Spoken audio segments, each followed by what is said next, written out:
Hello and welcome to my channel. If you just found me, thank you for coming on board and having a look at it. My name's Paul and I run this channel called Walking Tall with Paul and his dogs, where I go out on walks with dogs or into dog parks and I just have a chat with you at the same time, and then you get to see all the lovely dogs I'm working with as well. So thank you for being here.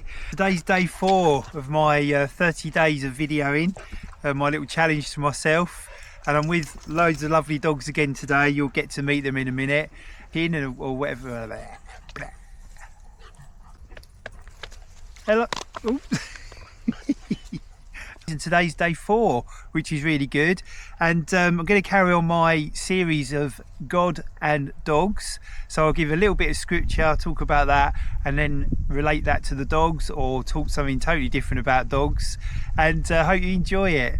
So today's scripture is from Proverbs, the book of Proverbs, which is in the Old Testament of the Bible, and it's chapter 18 verse 21, and it says the tongue has the power of life and death. Now that's pretty harsh, isn't it? It's pretty harsh words. The tongue has the power of life and death over somebody else or over ourselves. Now when you actually analyse that, that's actually quite true, isn't it? Because what's said in the world can actually impact so much and so many people. So when it comes to our politicians, what they say and what they do impacts all of our lifestyles and everything like that, doesn't it? So the power of the tongue does have life and death, and some people are bullied. I remember when I was at school, I was quite badly bullied, and it really has the power over you, and it almost brings you to, you know, in my past I had some really terrible thoughts about not being here anymore, etc. And it's through the power of words. When you're treated in that way through people's words, it can actually affect you really deeply. And yeah, so I used to use an analogy when I used to teach children. I used to do a ball. I used to have a ball, and I'd throw that ball to the child, and the child would catch it.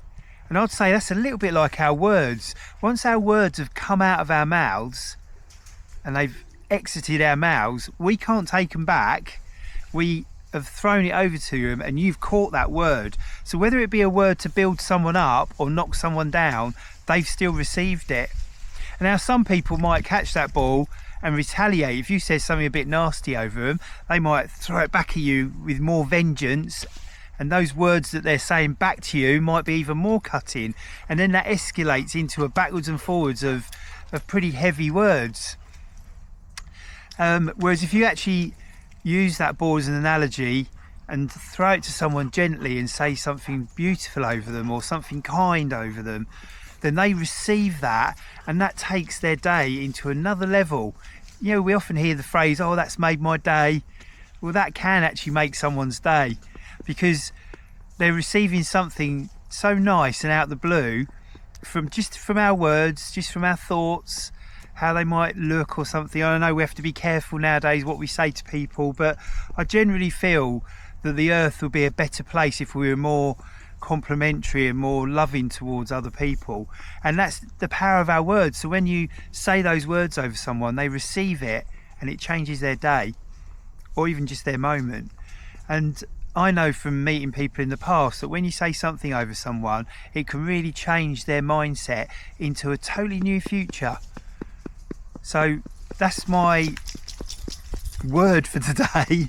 So yeah, be careful with what we say to each other, guard what we say to each other before we say it.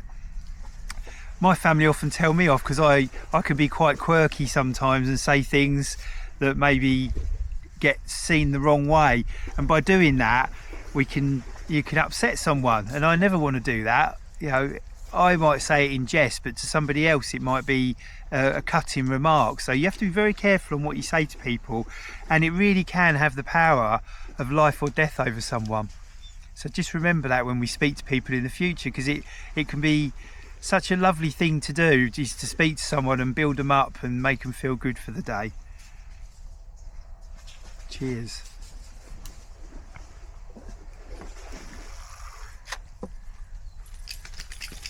When I get my coffee in the morning, as I go through a drive-through, I always have a chat with the ladies there now and the girls there, and they see all the dogs like looking out the window and they make a fuss of them, and it's a real lovely time. And that again is something that's edifying for the people that are receiving it, and for me as well, because I drive away with a big smile on my face knowing that they've been made happy by seeing the dogs, and we've had a lovely chat, and it's just a really lovely positive way to start the day. And I get a coffee as well. It's just a win-win.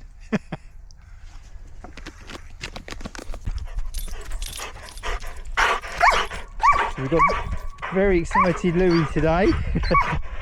Milo, Soxy, here he is.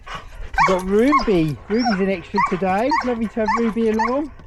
And over here we've got Bixie. Ready? Go!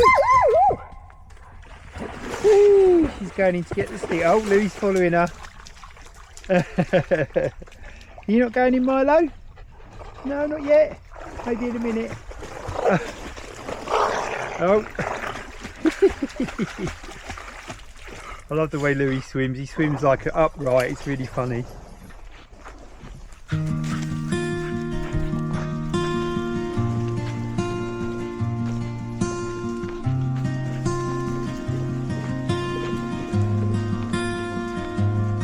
When the waves rise high and the night grows long,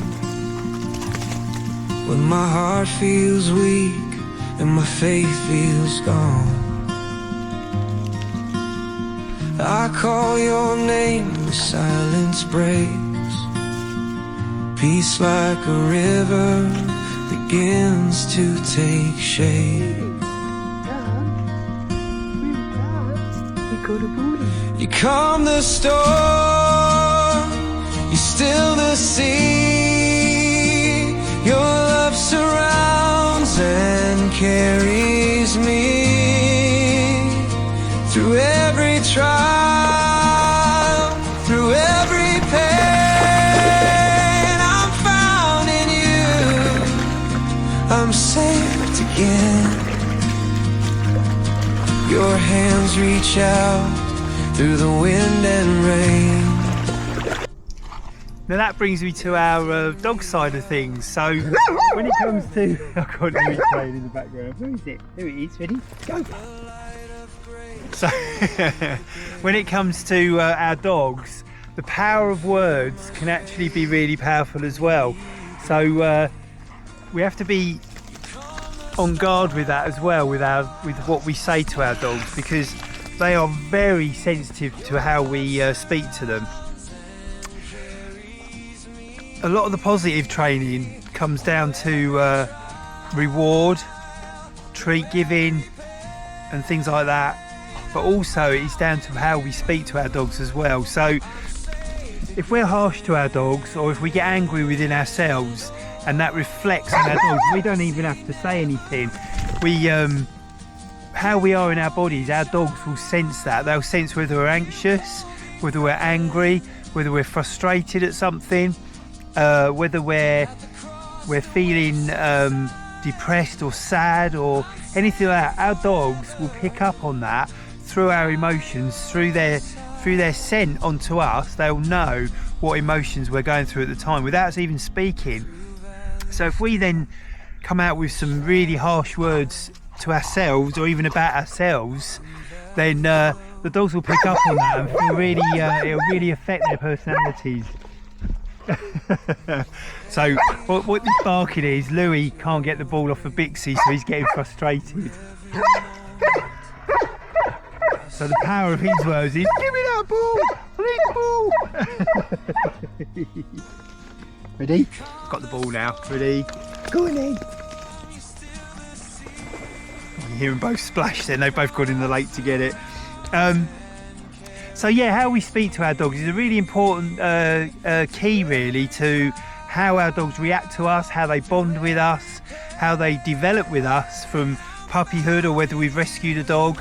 And there's a real fine line, because if we're just baby talk with them all the time, that's lovely within its moments, but actually dogs need to know discipline as well. So it's a little bit like when you bring up a child. You can't constantly just be be babying with it all the time. You need to have a balance of how you speak to them. They need to understand what no means for their own safety. They need to understand that we are in charge and we're their leaders as such. Sorry about that. They're all enjoying themselves way too much. Well, not way too much. It's great. So so we're who they look up to and who they need to listen to. So we do need to be quite discerning on how we speak to our dogs, and the power of our words can not necessarily mean life or death to a dog. I mean, it could do in a dangerous situation, because if you haven't got a good recall on your dog and it runs into a situation that's going to be dangerous for it, into a dog that might attack it or something like that, then there are power in our words, because our recall, when we teach recall, it's the only time I ever tell my clients when I'm teaching training, is the only time really you really get excited and become the most animated thing in the park, to get your dog to listen to you and come back to you with all excitement and everything, and build on that and reinforce it. And so the power of our words is really important in a situation like that. And also the power of our words when we're just with them at home, loving them and being around them. How we speak to our dogs can really turn them and develop them into the dog they become, through love, through how we are with them, but also the power of our words. Through wind and rain, through you, my Jesus, I'm saved again.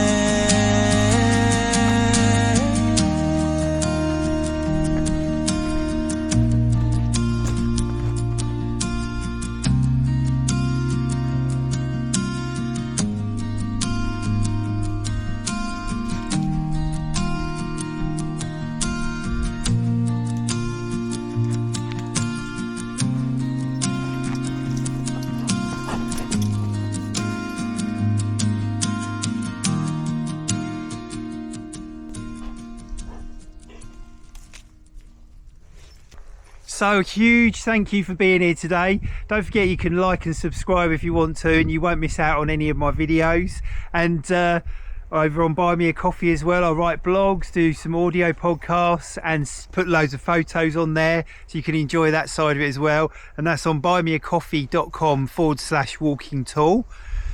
And thank you so much for joining me, and I'll see you tomorrow, because I'm posting every day.